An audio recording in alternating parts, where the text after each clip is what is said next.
Welcome to the beautiful Golf du Mogador Club at Essaouira in Morocco.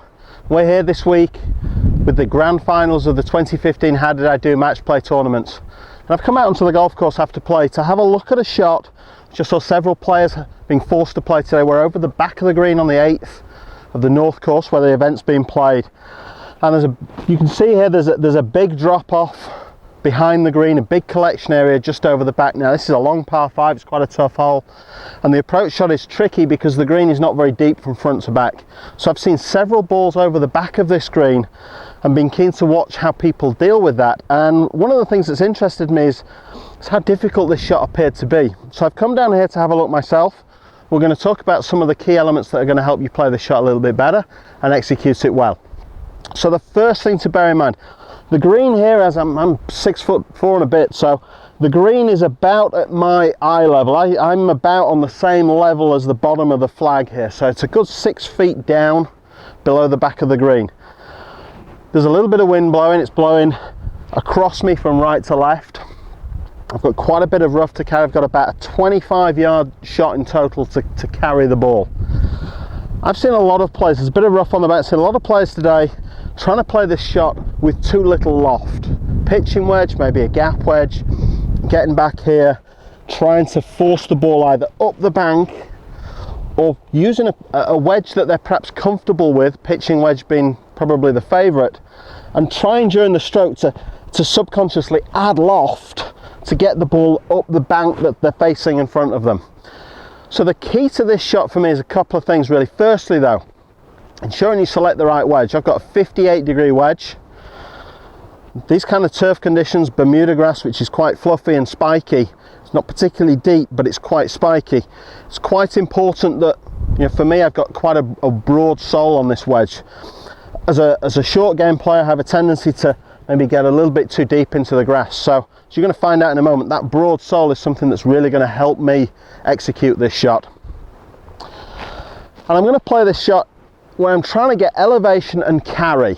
I'm not trying to get the ball low and running. I'm trying to get elevation, carry, so that I can use trajectory and hopefully a little bit of spin to stop the ball on what are very quick greens here.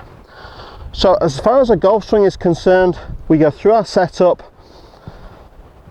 Ball position just forwards of centre. We want elevation to the shot. We don't want the ball back hitting down into the ground with the leading edge. So ball position just forwards of centre.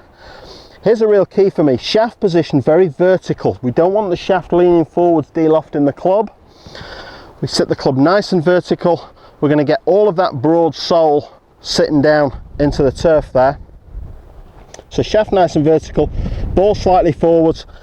I'm only making a small swing, so I've got a relatively small stance, half swing, half stance. And I'm going to get just into a comfortable setup, slightly open with my body, but not a huge amount. Now, from this position, the real key to executing this shot well is to make sure that the club returns into the same alignments at impact. So I don't want the handle forwards, a load of shaft lean, but neither do I want my weight going back as I try to add loft, elevate the shot up the bank, and the shaft then leaning away from the target.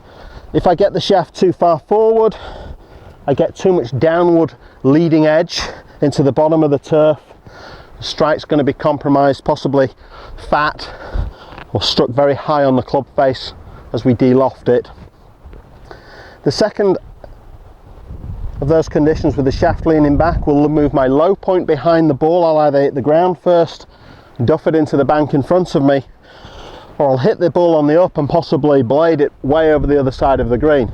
So I've got plenty of loft at address. I can trust that now. All I have to do is to return that same loft at impact.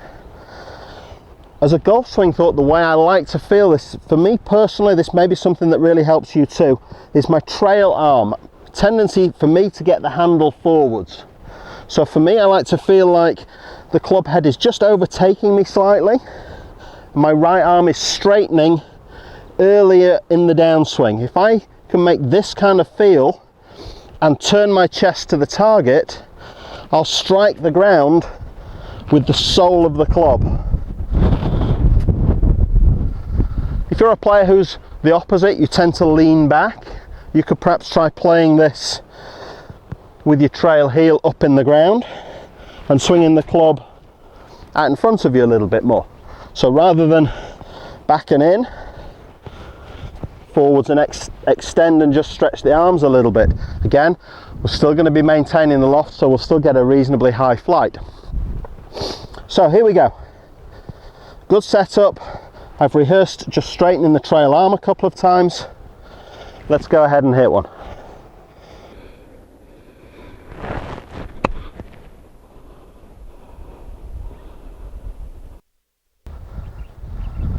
Not too bad. Used the elevation, struck the ball first. Not a bad flight and trajectory. Thanks for watching the How Did I Do Golf Academy. If you enjoy our videos, please share them amongst your friends. Don't forget to subscribe to the YouTube channel, that way you'll get to see all our latest footage first.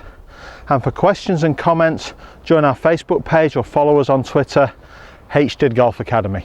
We look forward to seeing you next time.